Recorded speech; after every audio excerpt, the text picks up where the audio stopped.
जय श्री कृष्ण साधकों।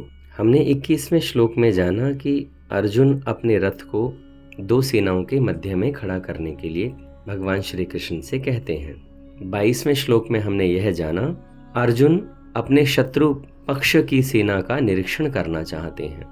अब 23वां श्लोक, योत्स्यमानान् वेक्षेऽहं य एते अत्र समागताः धार्तराष्ट्रस्य दुर्बुद्धिर्युद्धे प्रियचिकीर्षवः। एक बार फिर से बोलने का प्रयत्न करते हैं। योत्स्यमानान् वेक्षेऽहं य एते अत्र समागताः धार्तराष्ट्रस्य दुर्बुद्धिर्युद्धे प्रियचिकीर्षवः। अर्थात दुष्ट बुद्धि दुर्योधन का युद्ध में प्रिय करने की इच्छा वाले जो ये राजा लोग इस सेना में आए हुए हैं, युद्ध करने को उतावले हुए हैं, मैं उनको देख लूं, ऐसा अर्जुन भगवान श्री कृष्ण से कह रहे हैं। इस श्लोक का हम भाव जानने का प्रयत्न करते हैं।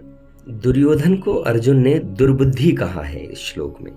साधकों, वनवास के 13 वर्ष पूरे होने पर पांडवों को उनका राज्य लौटा देने की बात निश्चित हो चुकी थी, किंतु दुर्योधन के मन में दुर्भावना का जन्म हुआ और उसने सुई की नोक के बराबर भी जमीन देने से मना कर दिया।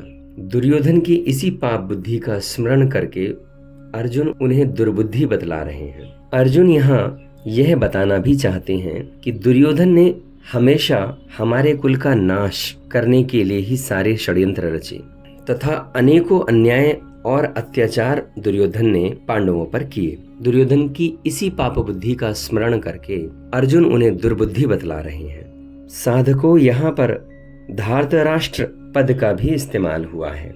धार्तराष्ट्र पद के यहाँ पर 2 अर्थ निकलते हैं। पहला, धृतराष्ट्र के पुत्र अथवा संबंधी, और दूसरा, अन्याय पूर्वक राष्ट्र को धारण करने वाला। किंतु इस श्लोक में जो पूरी तरह अर्थपूर्ण प्रतीत होता है वह है धृतराष्ट्र के पुत्र दुर्योधन के लिए।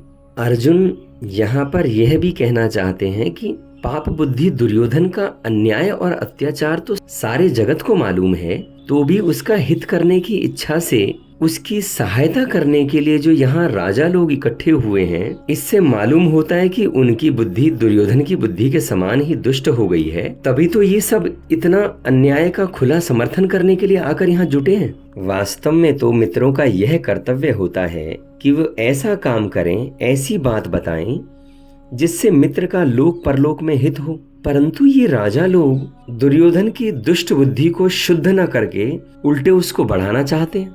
ये दुर्योधन से युद्ध कराकर, युद्ध में उसकी सहायता करके तो उसका पतन ही करना चाहते हैं, और यहाँ तक कि हमारे पूरे कुल, हमारे पूरे वंश का नाश करने को तैयार हैं। तो अर्जुन ये कहना चाहते हैं कि इस युद्ध स्थल में देखूं तो कितने बड़े बड़े वीर हैं और कौन हैं जो इस अन्याय तथा अधर्म का पक्ष लेने के लिए आए हुए हैं, यानी जिनके मन में युद्ध की इतनी ज्यादा आ रही है, तो मैं देखूं तो वो हैं कौन कौन। इस श्लोक में अर्जुन का यह भाव प्रतीत होता है। इस श्लोक में इतना ही। मैं स्वामी असीम आप सभी को प्रणाम करता हूँ। मेरा प्रणाम स्वीकार करें।